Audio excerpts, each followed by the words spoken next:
আসসালামু আলাইকুম প্রিয় এইচএসসি 26 ব্যাচের শিক্ষার্থীরা, আশা করি তোমরা অনেক ভালো আছো, অনেক সুস্থ আছো, কিন্তু টেনশনেও আছো। কিসের টেনশন?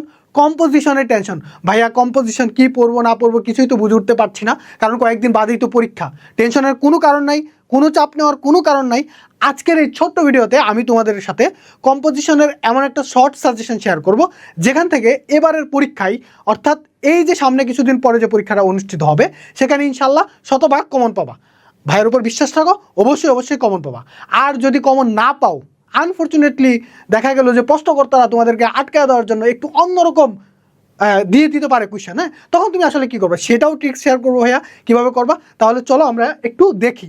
যে দেখো, আমরা সবাই জানি কম্পোজিশনে কিন্তু 14 মার্কস। কত মার্কস? 14 মার্কস, কিন্তু একটা বিশাল মার্কস। হ্যাঁ, আমাদের রাইটিং সাইডের সবচেয়ে, ইংলিশ সেকেন্ড পার্টের রাইটিং সাইডের সবচেয়ে বেশি মার্কস হচ্ছে আমাদের এই কম্পোজিশনে। এর মানে তোমাকে অবশ্যই কম্পোজিশনে 14-র মধ্যে অবশ্যই ভালো একটা মার্কস পাইতে হবে।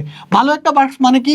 যে 12, অ্যাটলিস্ট কি 11+, এটা হচ্ছে একটা ভালো মার্কস। 12+, এটা হচ্ছে একটা ভালো মার্কস। তো এই মার্কস পাইতে হলে অবশ্যই তোমাকে কিছু জিনিস মাথায় রাখতে হবে। হ্যাঁ, আমরা তো অবশ্যই সাজেশন দিব, সাজেশনের পাশাপাশি তোমরা কিছু জিনিস মাথায় মনে রাখবা। যে দেখো, কিছু জিনিস মনে রাখবা, যে কি জিনিস সেগুলা দেখো। যদি আনফর্চুনেটলি আমাদের সাজেশন আমরা বিশ্বাস করি সেখান থেকে কমন পড়বে, কিন্তু যদি কমন না পড়ে তখন আসলে কি করব? চিন্তার কোনো কারণ নাই। আমরা যেটা করব, আমরা আমাদের কম্পোজিশনটা পরীক্ষার খাতায় এভাবে সাজাবো। এই যে দেখো, আমরা প্রথমে আমাদের কম্পোজিশনের টাইটেলটা দিব। টাইটেলটা দেওয়ার পরে আমরা আমাদের কম্পোজিশনকে মনে মনে একটা পার্ট করে ফেলবো। কি পার্ট করে ফেলবো? ভেঙে ফেলবো, যে আমি এই কয়েকটা প্যারা লিখবো।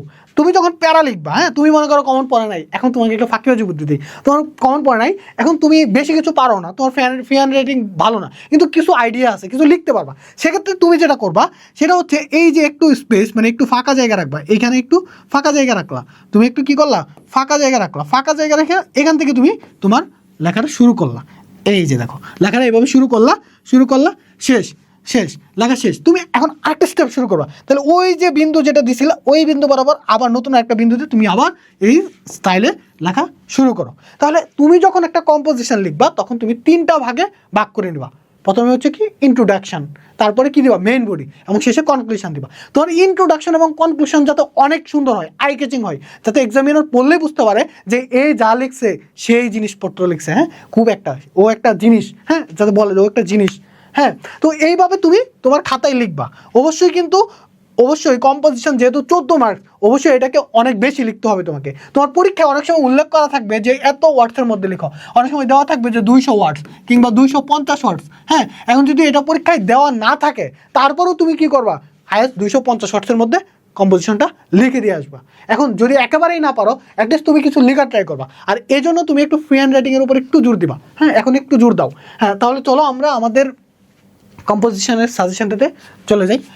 খেয়াল করো, আমরা আমাদের কম্পোজিশন, আমি সকল বোর্ড এবং হচ্ছে টেস্ট পেপার অ্যানালাইসিস করে আমার কাছে যেটা মনে হইলো, যে আমি তোমাদেরকে যে সাজেশনগুলো দিচ্ছি, ওই সাজেশনগুলো থেকে আসার সম্ভাবনা 99%।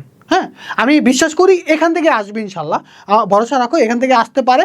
আর যদি না আসে, তখন আসলে কি করবো, যদি প্রশ্নকর্তারা মনে করে যে আমরা এবার কমন দিব না, একটু আনকমন দিব, হ্যাঁ, তখন তুমি কি করবো, ওই যে বানিয়ে লিখবা, বানিয়ে লেখার চেষ্টাটা তুমি করবা।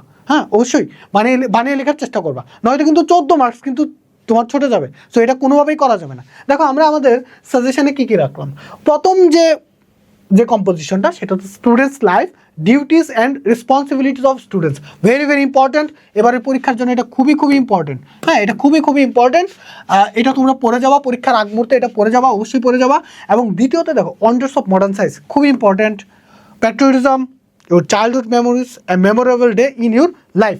এই চারটা পরীক্ষার আগে একবার হইলেও কিন্তু দেখবা। হ্যাঁ, এর বাইরে আমি আরও কয়েকটা জিনিস রাখলাম। দেখো, আরও কয়েকটা কম্পিটিশন রাখছি, আমরা একটু দেখি সেটা কি। দেখো, আনএমপ্লয়মেন্ট প্রবলেম ইন বাংলাদেশ, এটা বাংলাদেশের একটা চিরাচরিত সমস্যা। তো এই সমস্যা নিয়েও কিন্তু তোমাকে কম্পোজিশন লিখতে দিতে পারে। দেখো, ক্লাইমেট চেঞ্জ ইন বাংলাদেশ, এটা কিন্তু আমরা প্যারাগ্রাফেও দিছি। এর মানে দেখো, এটা নিয়ে কোনো না কোনো জায়গায় আসবেই। এরপর দেখো, আর্টিফিশিয়াল ইন্টেলিজেন্স, এআই, এইটা হচ্ছে বিভিন্ন টেস্ট পেপারের বিভিন্ন কলেজে আমি দেখছি আসছে।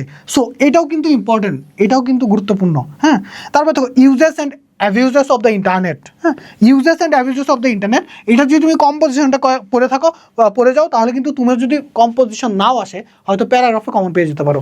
এরপর দেখো your future plan or aim in life, আমাদের সবার জীবনের লক্ষ্য আছে, ঠিক না? তো এই লক্ষ্য নিয়ে যদি তোমাকে লিখতে দেয়, অবশ্যই লিখতে পারবা না? অবশ্যই লিখতে পারবা। হ্যাঁ, আশা করি এই জায়গাগুলো থেকে কমন পড়বে। হ্যাঁ, ইনশাল্লাহ এই জায়গা থেকে কমন পড়বে, ভরসা রাখো।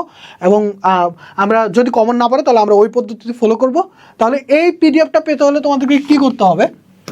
দেখো, এই পিডিএফটা পেতে হলে তোমাদেরকে কিছুই করতে হবে না, জাস্ট আমাদের আজকের এই ভিডিওটা তোমার বন্ধুদের সাথে শেয়ার করে দিবা এবং সেটা একটা স্ক্রিনশট আমাদের পেজ ইনবক্স করবা।